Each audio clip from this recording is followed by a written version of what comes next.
Le programme d'ITV, c'est parti pour cette édition du soir. Les titres. Barthélémy Diaz, radié de l'Assemblée nationale, le maire de Dakar, perd son mandat de député. Pour ses partisans, le bureau de l'Assemblée nationale a violé la loi en statuant sur ce cas. Les contractuels des hôpitaux exigent le paiement de leur indemnité. Selon eux, l'État leur doit entre 8 et 16 milliards de francs CFA. Ces derniers dénoncent leurs conditions de travail. Les habitants de Béli Diallo, dans la région de Matam, attendent toujours l'aide promise par l'État du Sénégal après les inondations qui ont emporté leurs maisons. Ces derniers interpellent les autorités. Moison, avant la fermeture de la 15e édition de la Biennale de l'art africain contemporain. Ce soir, dans la rubrique culture, l'on s'intéresse à Raphaël Belman, agronome et photographe qui fait sortir les merveilles de l'agroécologie à travers ses clichés. Voilà pour les titres. Le développement, c'est dans une poignée de secondes.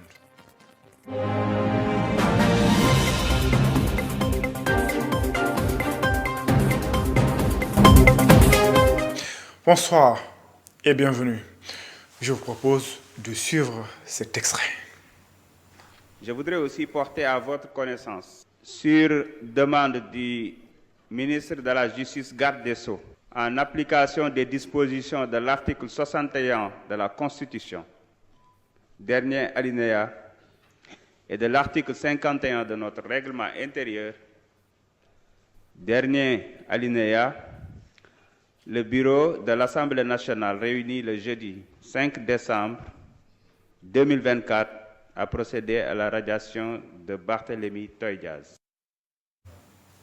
Vous l'avez donc compris, Barthélémy Diaz n'est plus député à l'Assemblée nationale.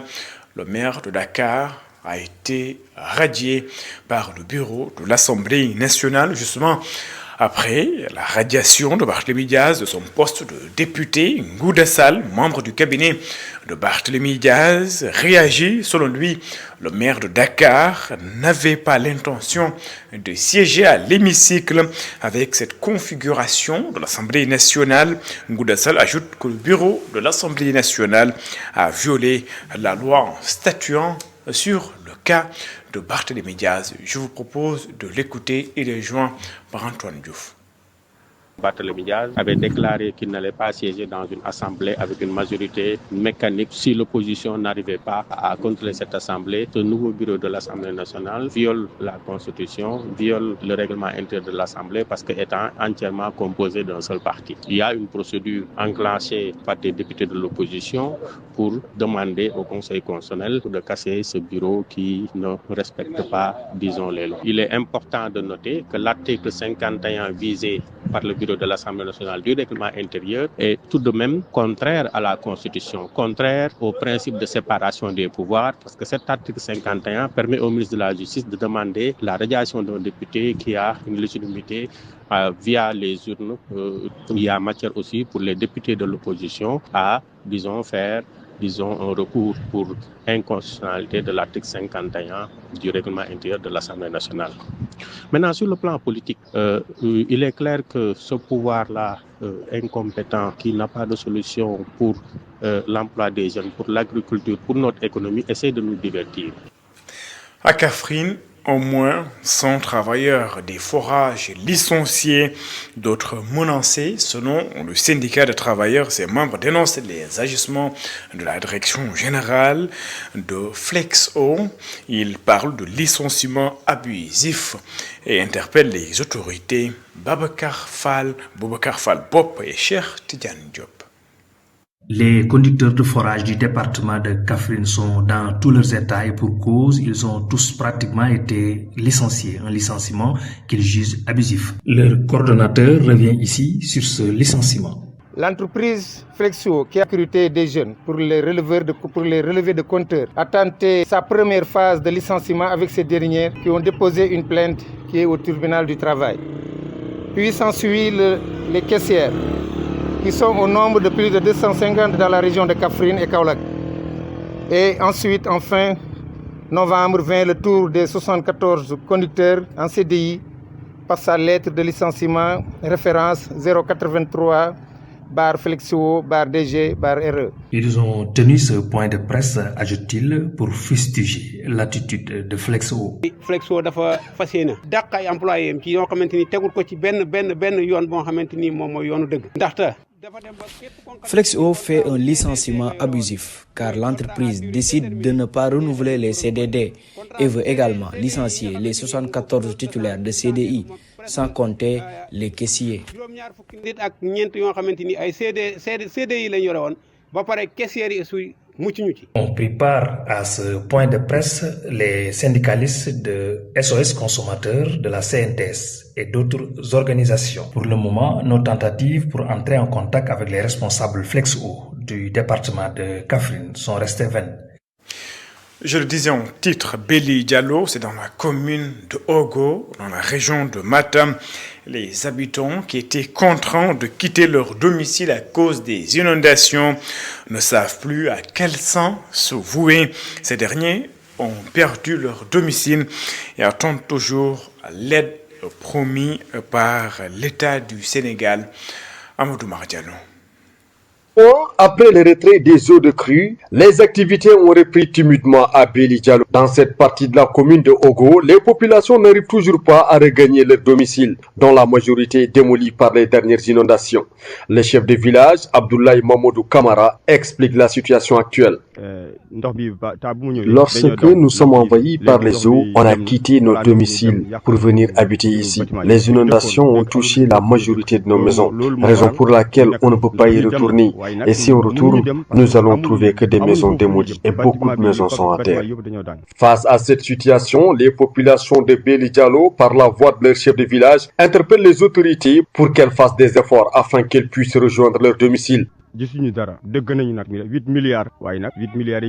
avait promis une enveloppe de 8 milliards, mais jusque-là, on n'a rien vu. Nous sommes que des agriculteurs et des éleveurs, raison pour laquelle on a des problèmes pour reconstruire nos maisons. Nous demandons à l'État de nous aider.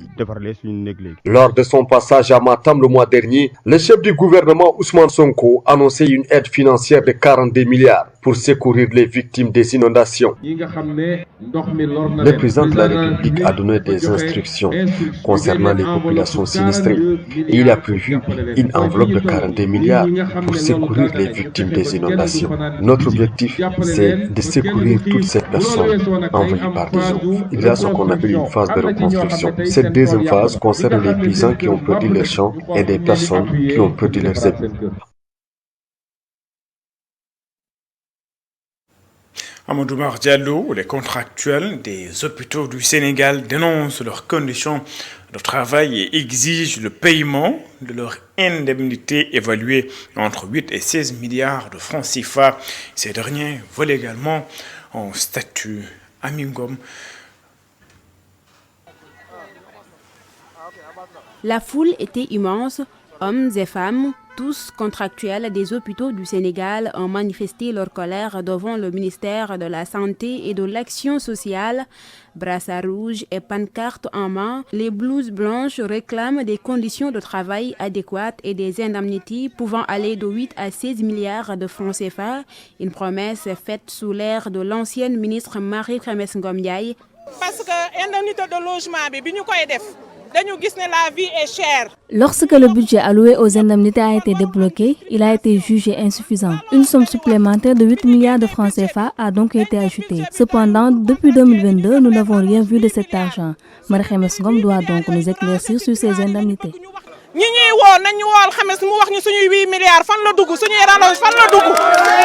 Les contractuels des hôpitaux revendiquent également un statut stable et affirment être payés selon la convention collective des commerçants.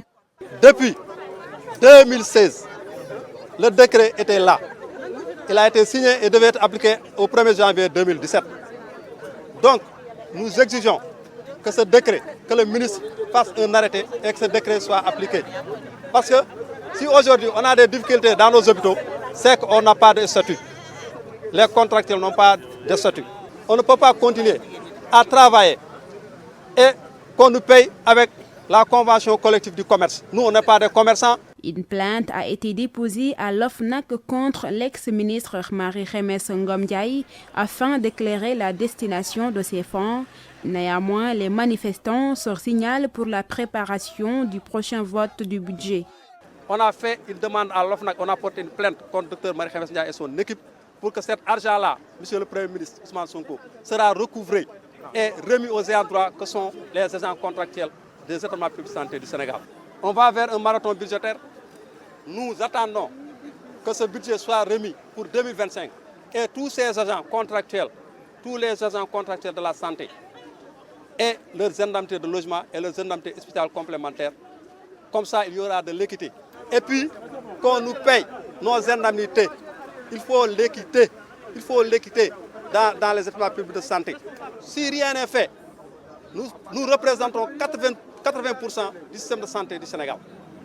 En 2025, il y aura une crise dans les hôpitaux. Ça, c'est le message que nous lançons. De Ziguinchor à Dakar, en passant par Kaolack, Fatick et Diourbel, tous les représentants des contractuels ont répondu présents à l'appel. Ils réclament également un toilettage au ministère de la Santé et de l'Action sociale.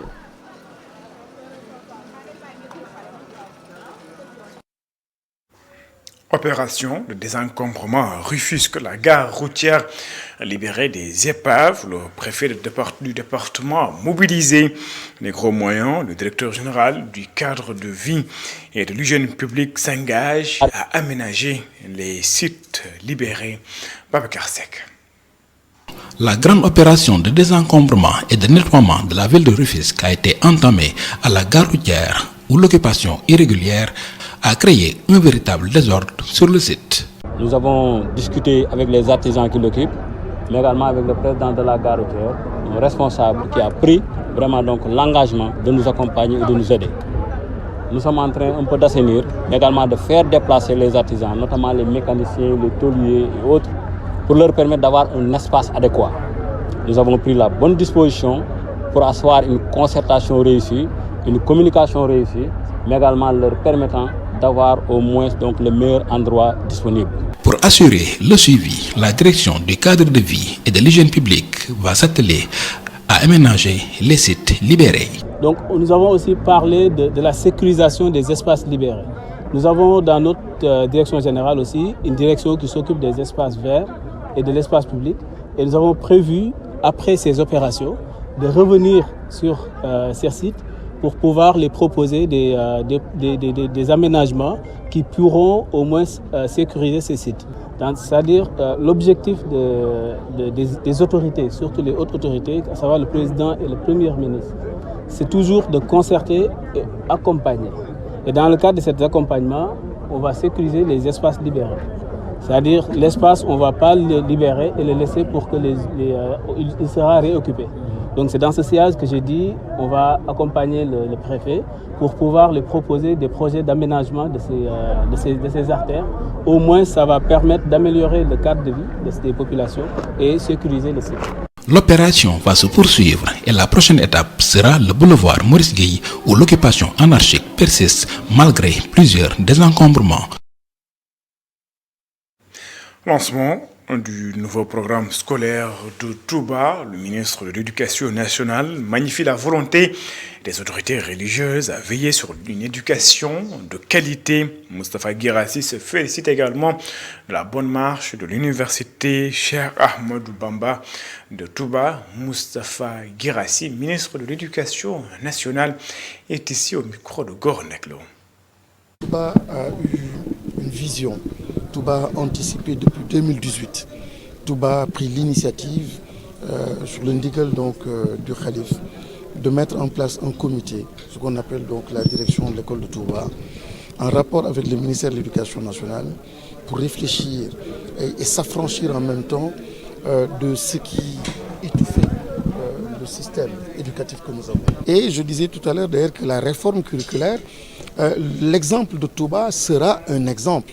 comment dans l'approche, dans la méthodologie, de façon concertée, c'est pas du tout évident de réussir en fait ce que Touba a réussi en rapport avec le ministère de l'Éducation nationale, des inspecteurs d'académie, des doyens, des directeurs d'école, des élèves, des chefs religieux, des imams, toute une communauté se mettre d'accord pour mettre en avant et stabiliser un programme. C'est une prouesse extraordinaire et c'est cela, donc c'est un Sénégal qui gagne, c'est un Touba qui gagne et c'est l'enfant sénégalais qui est en train de gagner.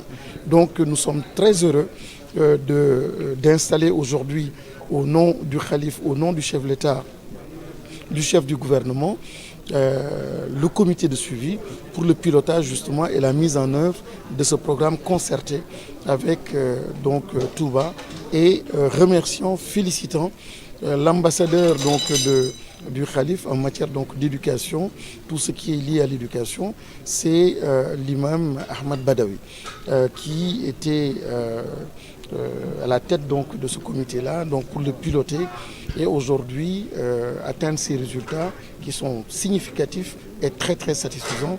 Donc c'est le lieu aussi, au nom du chef du gouvernement, du chef de l'État et du ministère de l'Éducation nationale, de féliciter Imam Badawi, féliciter aussi tous les acteurs.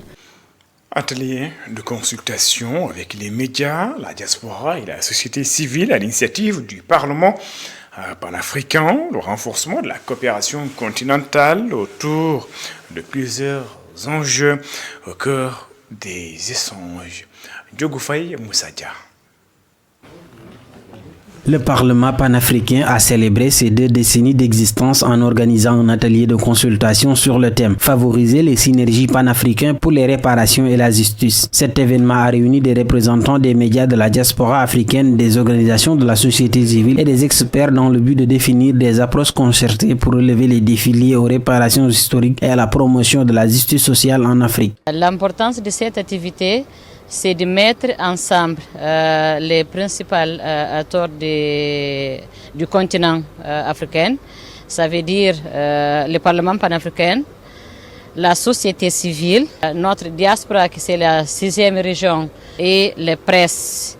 Ce sont les très grands acteurs que nous sommes ensemble pour commencer à travailler sur le thème de l'année 2025 qui était choisi pour l'Union africaine sur la justice et réparation. Cet atelier a marqué une étape importante dans la quête de solutions panafricaines aux défis liés aux réparations et à la justice, mais également les enjeux liés au chômage des jeunes. Le Parlement panafricain s'engage à travailler davantage sur les problèmes des jeunes en comptant sur l'appui des médias. Maintenant, on travaille pour que notre jeunesse ne soit pas colonisée encore. Il faut que nous, en tant qu'autorité, on travaille pour donner l'emploi digne à notre jeunesse, pour rester dans notre pays, pour contribuer pour la transformation de l'agriculture, pour l'industrialisation, pour créer la résilience. C'est avec les médias qu'on compte pour faire passer notre message au niveau de l'Union africaine et qu'il vous soit aussi, comme le Parlement panafricain, la voix de la population africaine, la voix de notre immense diaspora. Le Parlement panafricain s'engage à poursuivre cette dynamique de concertation et à traduire les recommandations issues de cet atelier en actions concrètes dans les années à venir. Et puis retenez qu'après la radiation du député Barthélémy Diaz, Déthié Fall, qui devait normalement le remplaçant au sein de l'hémicycle, donc le président du parti PRP a également décidé de démissionner de son poste de député et de tenir sa promesse avant le démarrage de la campagne électorale. Pape Djibril Fall va donc siéger normalement à la place de Barthélémy Diaz.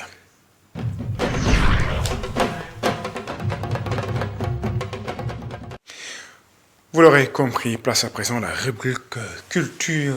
Raphaël Belmont, c'est le nom d'un agronome et photographe. Il capture depuis 2012 le rôle central des femmes dans l'agroécologie à travers son exposition dénommée Yaay Dundé, une exposition dans le cadre de la 15e édition de la Biennale de l'art africain contemporain. L'artiste met en lumière l'engagement de ces femmes dans l'agriculture et la sensibilisation tout en sensibilisant sur les enjeux écologiques. N'est-ce pas, Mingom?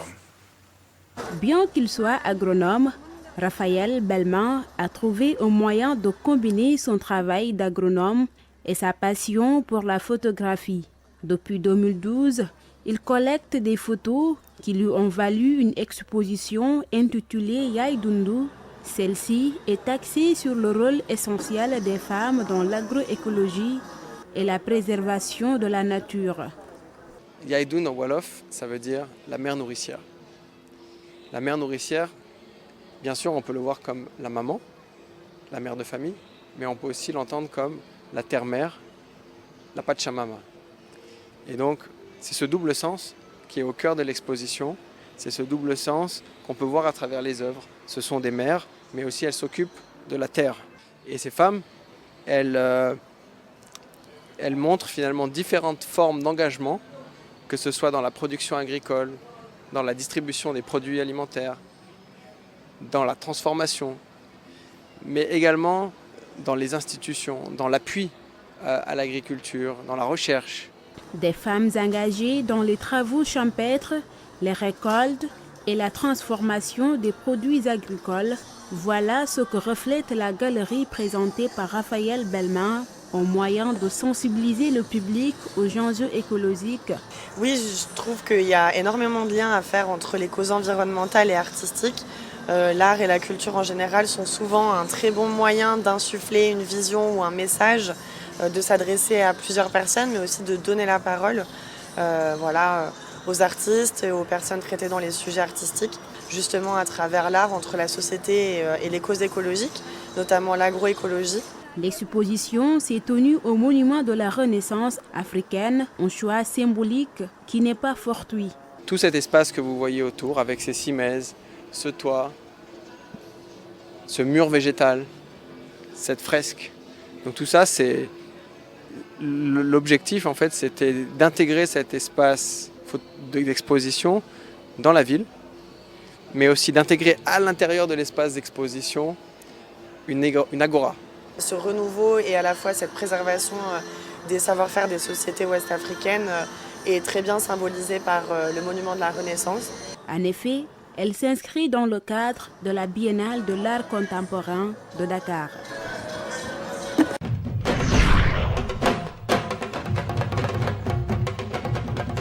Et puis un mot de sport avant donc de refermer cette édition. Retenez que l'AS Ville de Dakar, c'est pour bien sûr parler de basketball, l'AS Ville de Dakar s'est imposée devant les forces armées de police du Cameroun par un score de 57-54. Première victoire de l'AS Ville de Dakar dans cette compétition de la Ligue des Champions chez les dames, c'est en basketball. Et puis en handball, le Sénégal s'est également qualifié en finale, victoire des Lions devant les Tunisiennes. Le Sénégal, donc, qui ne s'est pas qualifié en finale depuis 2018, chose faite cette année donc par les Lions qui ont battu les Tunisiennes. Le Sénégal qui va d'ailleurs croiser à l'Angola pour la finale de cette compétition qui se joue en République démocratique du Congo, plus précisément Kinshasa. C'est la fin de cette édition. Merci de l'avoir suivi. Excellente suite de programme sur les antennes d'ITV. Au revoir.